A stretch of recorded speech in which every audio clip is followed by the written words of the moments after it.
Dès que le ciel s'assombrit, Marie-Louise Senghor commence à avoir des maux de tête. Voici 30 ans qu'elle habite la cité des enseignants de Keur Massar, mais n'a jamais été obligée de déplacer une partie de son matériel du rez-de-chaussée au premier étage de sa maison. La nuit du 14 au 15, je n'étais même pas partie à la messe à cause de l'eau. Donc nous étions coincés par la rue, la devanture de la maison. Si j'ouvre la porte qui donne à la rue, l'eau rentre. La deuxième porte, l'eau rentre en venant par la cour. Le problème que représentent ces inondations est expliqué en un triptyque par cette voie autorisée.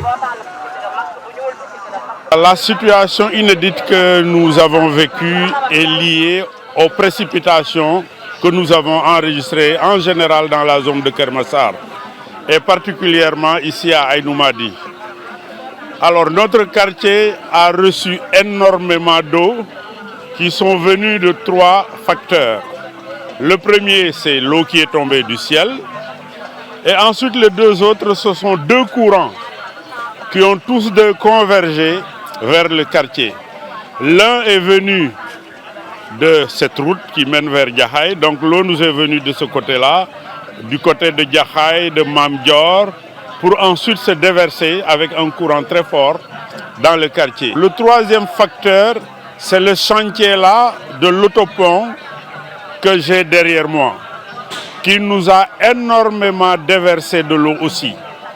Alors quand vous voyez donc ces 3 sources converger dans un seul et unique quartier, donc très rapidement, les maisons ont pris de l'eau, les rues n'en parlons pas.